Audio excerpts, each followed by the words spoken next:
Bien-aimés dans le Seigneur, nous vous saluons au nom de notre Seigneur, l'incomparable Jésus-Christ. Merci, mes bien-aimés, d'être encore ici présents avec nous pour cette formation. J'espère qu'aujourd'hui, c'est notre 10e jour. Nous allons continuer avec la même formation. Aujourd'hui, nous allons parler sur la divinité de notre Seigneur Jésus-Christ.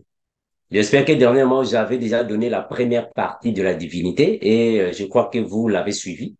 Aujourd'hui, on va donner les 5 autres points que nous avons ici à soulever qui démontrent que réellement Jésus-Christ est le Dieu que nous servons. Merci infiniment pour tous. On va prier, mes bien-aimés, avant de commencer.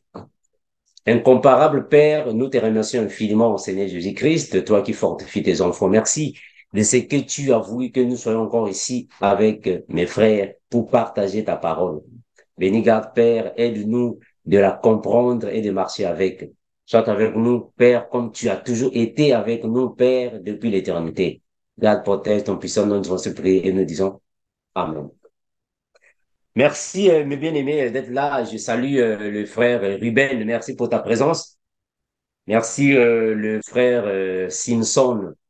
Merci, le frère Éloge, le frère Max, le frère bienvenu, le frère Guy et le frère Wilfried. Merci vraiment d'être là, mes bien-aimés, et que le Seigneur vous fortifie. Bon, dernièrement, j'avais déjà donné la première partie de la divinité de Jésus-Christ. J'avais donné la première partie. Alors aujourd'hui, c'est la deuxième partie, mais j'ai voulu que nous puissions tous alors en parler, afin que nous puissions aussi partager quelques points de vue, quelques avis peut-être contraires, mais la Bible va nous aider. Alors, dernièrement, je disais que Jésus est le créateur, c'est-à-dire Jésus-Christ est Dieu le Père, parce que nous avons ici 10 preuves qui confirment sa divinité, qui confirment sa toute-puissance, sa paternité. Ça confirme cela. Alors, ce sont des points indiscutables.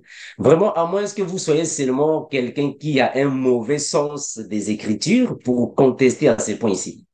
Parce que il n'y a que Dieu qui peut avoir ces points.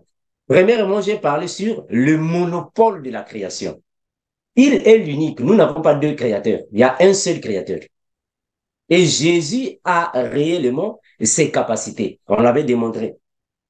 Deuxièmement, j'ai parlé sur le pardon des péchés. Il n'y a que Dieu qui peut pardonner le péché. Personne d'autre. L'adoration là-bas au ciel. Il n'y a que Jésus-Christ. Avoir un trône dans le ciel. Attention, ici, je parle du trône, là où se trouvent les anges, les archanges, les chérubins, les séraphins, les 4 êtres vivants. Il n'y a que Jésus-Christ. Après, je parle sur anéantir la puissance de Satan, c'est-à-dire que détruire Satan. Il n'y a que Jésus. Il n'y a que Jésus parce que Satan est le numéro 1 du camp opposé. Ça va, mes bien. Il est le numéro 1 du camp opposé. C'est lui qui est le père de la sémence mauvaise, c'est-à-dire la mauvaise sémence, la sémence satanique. Donc, personne ne peut détruire Satan si ce n'est pas Jésus-Christ lui-même. Il est l'unique qui peut le détruire parce que c'est lui qui l'a créé. C'est lui qui l'a créé. Alors, aujourd'hui, nous allons parler sur les 5 autres points qui étaient restés. Là, on va commencer avec le monopole d'accorder le salut éternel. C'est-à-dire que Jésus-Christ est l'unique et qui a le libre accès d'entrer dans le ciel, sortir du ciel et amener les gens au ciel et revenir avec. C'est-à-dire qu'il a le libre accès. Il entre, il sort, il rentre, il ressort. Il est l'unique qui peut le faire. Est-ce que c'est ça? Parce que personne ne peut prendre les personnes ici sur la terre et tu les amènes au ciel. Personne ne peut faire ça. Voilà pourquoi on a vu Lot sur la croix. Jésus a dit Lot au voleur, aujourd'hui même, tu seras avec moi dans le paradis. Bien que nous comprenons que le paradis là-bas, c'est le lieu des repos, parce que le paradis, en fait, le paradis est céleste. Le paradis là où se trouve réellement la gloire du Père, nous irons là-bas, en fait, pendant l'enlèvement de l'Église. Alors Jésus est l'unique aussi. qui peut venir prendre l'Église et partir avec l'Église dans les cieux. Mais il est l'unique. Parce que vous savez, quand on parle de l'Église ici sur la terre, il y a combien de chrétiens qui iront au ciel? Nombreux, sans compter ceux qui sont morts, qui vont ressusciter. Jésus est l'unique de le faire. Il est l'unique. Donc cela prouve qu'il est réellement Dieu le Père. Parce qu'il n'y a que Dieu qui peut faire ça. Voilà, mais bien, on va commencer avec la lecture biblique. Nous sommes alors dans le 6e point.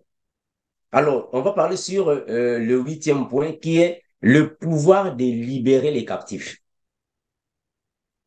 C'est-à-dire que Jésus, il est l'unique qui a libéré les captifs. Mais attention, pas n'importe quel captif.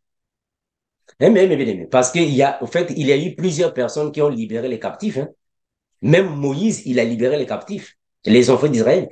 Esdras, ils sont nombreux qui ont libéré les captifs. Mais or, avec Jésus, c'est différent parce que lui, il libère même les captifs qui étaient dans le séjour des morts.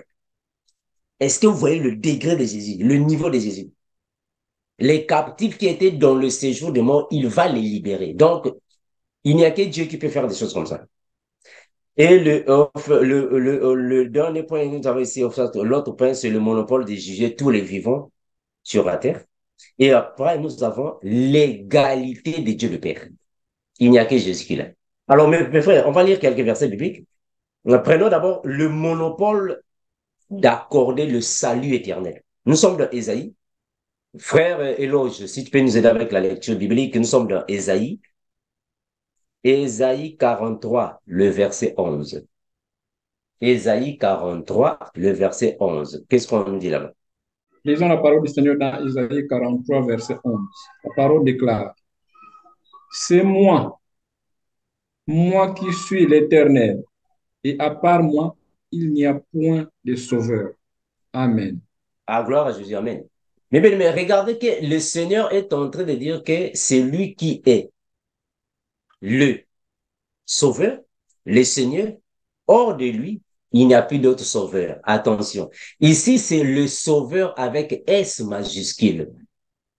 À ne pas confondre avec n'importe quel sauveur, parce que le monde a déjà connu des sauveurs. C'est comme ici aux États-Unis. Les États-Unis ont connu un sauveur qui jusqu'à aujourd'hui, quand nous arrivons à la date de sa mort, c'est un jour férié. L'autre là, Martin Luther, Luther Junior. C'est lui qui est le sauveur des Noirs ici aux États-Unis. Donc, on le célèbre chaque année. C'est un sauveur. On a connu Moïse. Moïse aussi, c'est un sauveur. Est-ce que vous voyez ça? Donc, un sauveur, c'est celui qui est parti libérer un peuple. Ça va, il est sauveur, mais avec S minuscule, Esdras. Esdras aussi, c'est un sauveur, non? Parce qu'il a libéré le peuple juif. On a connu Zorobabel. Zorobabel. Ce sont des sauveurs. Le monde a connu des sauveurs. Mais attention, avec Jésus, c'est différent. Avec Dieu, c'est différent. Lui, c'est un sauveur avec S majuscule et il a sauvé l'humanité et pour l'éternité. Son salut à lui qu'il donne, c'est pour te donner le salut éternel. C'est différent avec d'autres sauveurs. Voilà pourquoi il a dit que hors de moi, il n'y a plus de sauveur. Le sauveur là-bas, ça va être S majuscule. C'est-à-dire que c'est lui qui sauve l'humanité et il donne à l'humanité un salut éternel. Il est l'unique. Il est l'unique qui peut le faire. L'unique. Frère Max, est-ce que tu peux nous prendre Luc chapitre 2, le verset 11? Qu'est-ce que tu as là-bas? Luc 2, 11.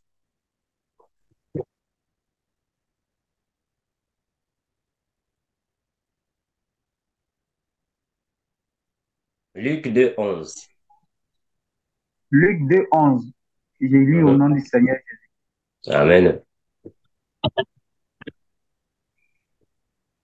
Cette nuit, dans la ville de David, est né pour vous un sauveur, c'est le Christ, le Seigneur. Amen. Amen. Gloire à Jésus. Mais est-ce qu'on peut fermer les micros? Fermons les micros.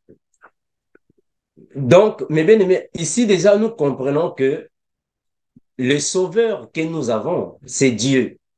Mais le Dieu que nous avons, c'est Jésus-Christ. Il est venu sur la terre comme le Fils parce que c'est le même Dieu que nous avons. Nous avons un seul Dieu, frère. On n'a pas deux dieux. On a un seul Dieu. C'est le même Dieu qui a pris un corps physique et il est venu auprès des hommes. Donc, c'est un sauveur. Voilà pourquoi, avec précision, on met S majuscule. C'est qu'aujourd'hui, dans la vie de David, il est né un sauveur. On met S majuscule parce qu'il est différent des autres sauveurs. Est-ce que vous voyez ça? Il est le sauveur de l'humanité. Attention, quand je parle de l'humanité, je ne veux pas dire aussi toutes les personnes, non. Ici, l'humanité signifie tous les enfants de Dieu, ceux qui ont la sémence du Père. C'est eux qui sont sauvés, qui seront sauvés par rapport au salut. C'est l'unique Seigneur. Est-ce que vous voyez ça? On a mis aussi Seigneur S majuscule parce que il y a plusieurs seigneurs, non? Est-ce que vous voyez ça? Merci, merci mon bien-aimé frère, bienvenue. Est-ce que vous voyez ça, mes frères? Hein? Ici, c'est pour marquer la différence. Sauveur avec S majuscule, il n'y a qu'un seul. Sauveur, Seigneur avec S majuscule, il y a un seul. Parce que Abraham aussi était Seigneur. Abraham, sa femme l'appelait Seigneur. Mais c'est avec un petit S. Mais Jésus avait S majuscule parce que c'est lui qui est de l'humanité. Alors, mes bien-aimés, on a plusieurs choses. Vous pouvez alors donner alors d'autres, en fait, d'autres éléments. À la maison, ceux qui sont à la maison, vous pouvez lire Actes des Apôtres, chapitre 4, le verset 12. 2 Pierre, chapitre 3, le verset 18 et Jude 1, 25. Est-ce qu'on va ça? Est-ce qu'on peut prendre ça? Frère Wilfried, tu peux prendre ça? Frère Wilfried, tu peux prendre Acte 4, 12. Qu'est-ce que tu as là-bas? Frère Wilfried, Acte 4, 12. Qu'est-ce qu'on dit là-bas? Acte 4, 12. Acte 4, 12. Mhm. Je lis au nom du Seigneur. Amen. Il n'y a de salut en aucun autre, car il n'y a sous le ciel aucun autre nom qui ait été donné par les hommes par lequel nous devons être sauvés. Gloire à Jésus. Est-ce que vous voyez ça? Il y a des saluts en aucun autre nom. C'est l'unique. Il est l'unique. Voilà, donc vous pouvez continuer la lecture. Donc ici, nous avons le monopole d'accorder le salut éternel. Il est l'unique. Il n'y a que Dieu qui peut le faire. Mais Jésus est capable de le faire parce qu'il est Dieu. Alors, on va prendre le point 7. Le point 7 ici, il a le monopole de la toute-puissance. C'est-à-dire qu'il n'y a que Dieu qui peut être le tout-puissant. Personne sur la terre ne peut être le tout-puissant. Il n'y a que Dieu. Mais Jésus confirme qu'il a la toute-puissance. Est-ce que vous voyez ça? Jésus confirme qu'il a la toute-puissance. Nous pouvons voir ça dans l'autre, dans Apocalypse chapitre 1er. Hein. Le frère Ruben, tu peux prendre Apocalypse chapitre 1er, le verset 8. Qu'est-ce que Jésus lui-même, il confirme là-bas? Il confirme quoi? Sa toute-puissance. Il a bien dit que je suis le tout-puissant. C'est Jésus qui l'a dit, parce qu'il est Dieu le Père. Apocalypse 1, 8. Le Seigneur Dieu dit, je suis l'alpha et l'oméga, le premier et le dernier. Je suis celui qui est et qui était et qui vient. Je suis le Tout-Puissant. Amen. Croire à Jésus. Il le confirme. Hein, parce qu'il y a beaucoup de gens qui disent que non, mais non. Est-ce que Jésus a confirmé dans la Bible qu'il est Dieu? Jésus n'a jamais dit dans la Bible qu'il est Dieu. Oh, mes frères, vous connaissez la Bible ou vous ne connaissez pas la Bible? Il a bien confirmé ça. Il a bien dit que je suis le Tout-Puissant. Comme il dit déjà que je suis le Tout-Puissant. Donc, il est Dieu. Parce qu'il n'y a que Dieu qui peut être le Tout-Puissant. Est-ce que vous voyez ça? Et il a bien dit, c'est lui qui est. Bon, qui est? Mais c'est Jésus-Christ, non? Et qui était? Mais c'est Jésus. Et qui vient? Bon, qui viendra pour nous sauver? Mais c'est lui, non? Et la Bible a même dit dans Ésaïe, il viendra lui-même pour vous sauver. Mais parce que c'est lui qui est Dieu, non? Est-ce que vous voyez ça, mes frères? Voilà, donc, mes bien-aimés, on va avancer. Ici, déjà, la Bible déjà nous confirme que c'est lui qui est le Dieu tout-puissant. C'est lui qui est, qui était et qui vient. Mais il vient pour faire quoi? Il viendra pour nous sauver. Est-ce que parce qu'on va voir ça que dans leur époque, il est venu pour sauver ceux qui étaient alors en Israël et qui les aveugles, les boiteux, vous connaissez ça. Mais il va encore revenir pour sauver maintenant cette fois-ci tout le corps de Christ. Ah, pardon, les 5 vierges sages. Alors, mes bien-aimés, nous avons aussi, bon, on a plusieurs versets bibliques, hein. On ne veut pas lire tous les versets bibliques, mais c'est juste pour donner encore un autre. Est-ce qu'on peut aller dans Apocalypse chapitre 5, le verset 1 à 5? Frère Béni, tu peux nous aider avec la lecture, hein? Apocalypse 5, 1 à 5. Qu'est-ce qu'on dit là-bas? Apocalypse 5, 1 à 5. Apocalypse 5, 1 à 5. La toute-puissance de Jésus-Christ. Hein? Apocalypse 5, 1 à chapitre 5. 5, le Hein? verset 1 1 à 5. Hein? à 5. Hein? Puis je vis dans la main droite de celui qui était assis sur le trône un livre écrit en dedans et en dehors, scellé de 7 sceaux. Et je vis un ange puissant qui criait d'une voix forte, qui est digne d'ouvrir le livre et d'en rompre le sceau. Et personne dans le ciel, ni sur la terre, ni sous la terre ne put ouvrir le livre ni le regarder. Et je pleurais beaucoup de ce que personne ne fut trouvé digne d'ouvrir le livre ni de le regarder. Et l'un des vieillards me dit, ne pleure point, voici le lion de la tribu de Juda, le rejeton de David, a vaincu pour ouvrir le livre et ses 7 sceaux. Amen.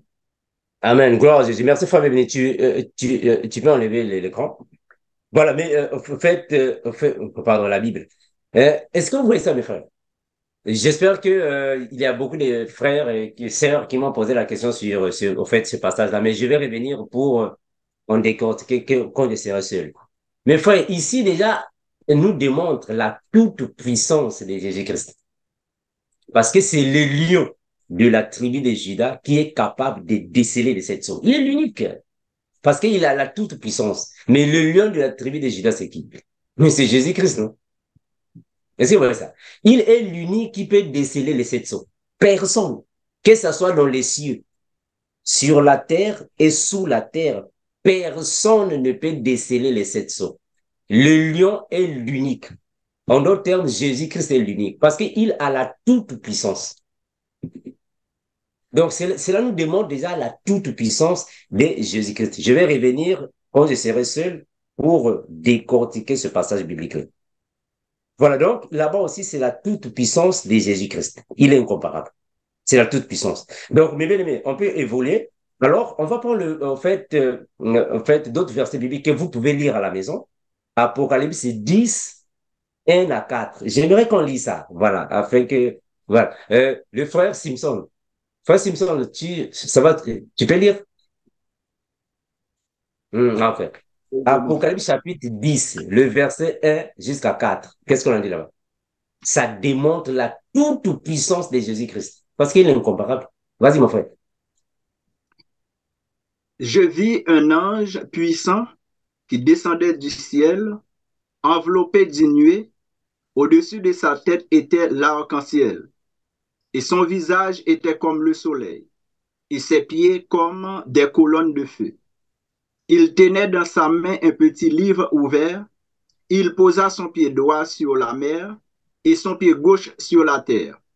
Et il cria d'une voix forte, comme rugit un lion.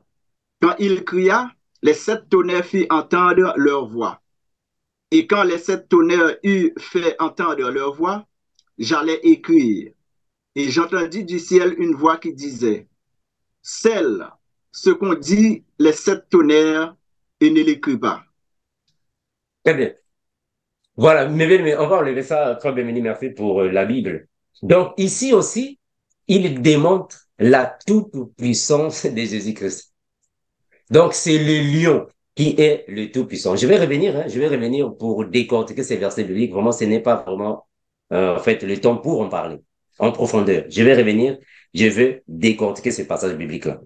Donc, ça, c'est alors la toute-puissance de Jésus-Christ. Il n'y a que Dieu qui est le tout-puissant. Jésus le démontre. Alors, on va avancer, mes frères.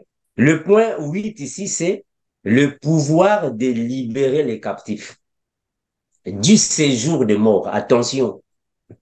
libérer les captifs du séjour des morts. Il n'y a que Dieu qui peut le faire. Personne ne peut le faire, il n'y a que Dieu. Mais bien évidemment, donc, nous savons tous que c'est Jésus qui a libéré les captifs du séjour des morts. Les versets bibliques.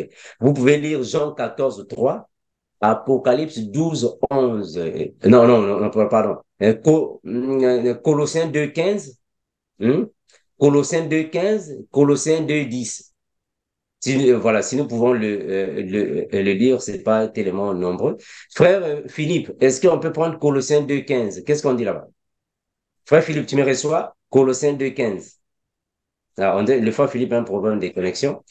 Voilà. Euh, euh, voilà. Colossiens 2, 15. Tu es là, frère Philippe? Voilà, j'espère que le frère Philippe a un problème de connexion. Frère Philippe, Tu tu me m'entends, mon reçois? frère? Voilà, voilà. Voilà, Colossiens 2, 15. Moi, Colossiens 2,15. Je lis au nom de Jésus. Voilà, Jésus. Il a Amen. Mhm. Frère Bébé, tu peux nous aider avec la Bible?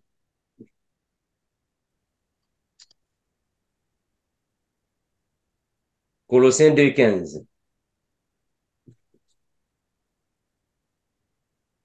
Frère Philippe, j'espère que tu as un problème de connexion. Est-ce que tu peux te déconnecter puis revenir? Ça t'aidera peut-être. Voilà, ta il y a connexion, plusieurs voilà. points. Hmm. Mais frère Philippe, vraiment, on ne t'a pas reçu, hein. On dirait que tu as un problème de connexion. Voilà. OK. Je, Il a je lis dépouillé, là, Colossiens chapitre 2, verset 15. verset 15. Il a Mhm, dépouillé les dominations et les autorités. Il mhm. les a livrées publiquement en spectacle en triomphant d'elles par la Gloire à Jésus. Par la croix. Amen. Est-ce que vous voyez ici? Donc, le Seigneur Jésus est l'unique qui peut libérer les captifs de l'empire du diable. Les captifs qui sont alors emprisonnés par Satan dans son temple, c'est-à-dire que dans son trône, oh non, non, dans son royaume, je voulais dire. Ils sont emprisonnés dans son royaume. Les captifs dans le royaume satanique, il n'y a que Jésus-Christ qui peut les délivrer. Personne d'autre ne peut le faire. Parce qu'il est l'unique qui peut délivrer les captifs du séjour des morts, les captifs en fait, du royaume satanique. Jésus-Christ est l'unique qui peut le faire. Personne d'autre ne peut le faire. Donc, cela prouve qu'il est Dieu parce qu'il n'y a que Dieu qui peut avoir ces astuces-là, ces capacités de faire ce genre de choses. Alors, nous allons prendre le point, en fait, le point 9. Ici, le point 9 qui démontre la grandeur d'un Dieu, en fait, des dieux créateurs. Sa capacité, c'est le pouvoir de juger tous les vivants et tous les morts. Donc, Jésus est capable de juger tous les vivants et tous les morts. Mais il est l'unique qui peut le faire. Personne ne peut le faire. Qui peut juger les vivants et les morts? Il n'y a que Jésus qui peut le faire. Il est unique. Donc, nous connaissons déjà ça. Vous pouvez lire à la maison Jean 14, 3, Apocalypse 19, 11, 14, Jude 1, 14. Donc, il est l'unique qui peut venir et juger alors les humains. Il est l'unique. Alors, le point 10, ici, nous avons l'égalité de Dieu le Père. Personne ne peut être égal à Dieu le Père. Jésus est l'unique qui peut être égal à l'autre, à lui-même. Parce que nous savons que Dieu le Père est le Rédempteur, Jésus est Rédempteur, il est l'époux, Jésus est l'époux, il est le maître, Jésus est maître, il est le bon berger, Jésus est berger. Est-ce que vous voyez ça? Il est l'alpha, l'oméga, Jésus est l'alpha, l'oméga. Donc, il n'y a que Jésus-Christ qui peut être égal à Dieu le Père. Il est l'unique. Parce qu'il est Dieu lui-même. Mes bien-aimés, nous allons prendre Ésaïe 9, 6, afin que nous puissions terminer. Ésaïe 9, 6. Frère Max, qu'est-ce que tu as là-bas? Qu'est-ce que tu as? Ésaïe 9, 6. Ésaïe chapitre 9, le verset 6. Qu'est-ce que tu as là-bas dans ta version? Ésaïe 9, 6. Oui, Ésaïe 9, le verset 6, je lis au nom du Seigneur Jésus-Christ.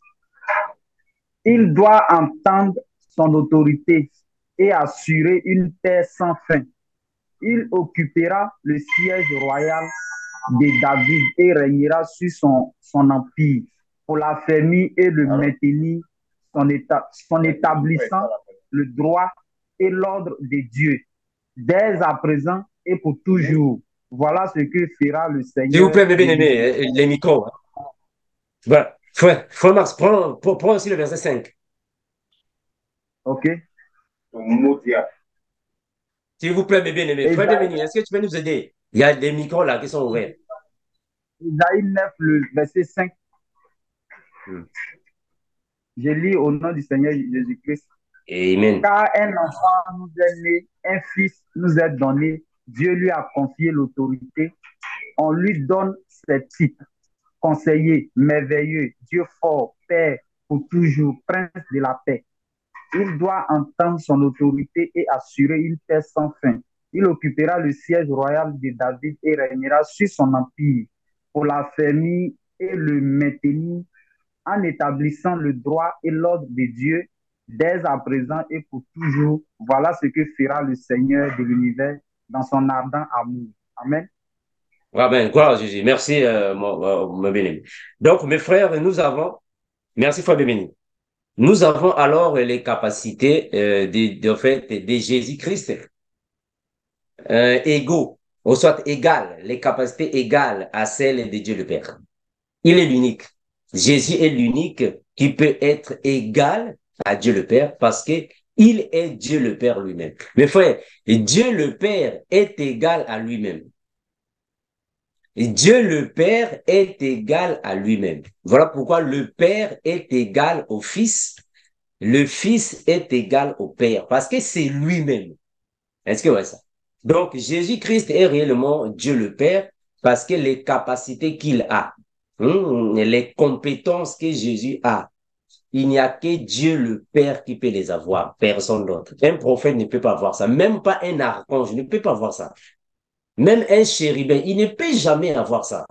Parce qu'un chérubin ne peut jamais venir prendre toute l'église et nous amener au paradis. Jamais, frère. Est-ce que vous voyez ça? Un chérubin ne peut jamais aller dans le séjour des morts et libérer tous les captifs. Ça n'a pas de sens. Il n'y a que Jésus qui peut le faire. Parce qu'il est Dieu le Père. Il n'y a que Jésus qui peut être adoré. Parce qu'il est Dieu le Père. Voilà, mais que le Seigneur vraiment bénisse en fait ce partage afin que nous puissions alors comprendre la divinité de Dieu, le Père qui est Jésus-Christ que nous servons. Père éternel, nous te remercions infiniment. Merci pour mes frères qui veulent comprendre ta parole, Père. Ne sans toi, nous ne pouvons rien faire, mais tu nous aides, Père, afin de comprendre tes voies. Bénis, garde, Père éternel, ton puissant nous en supérieur, nous disons.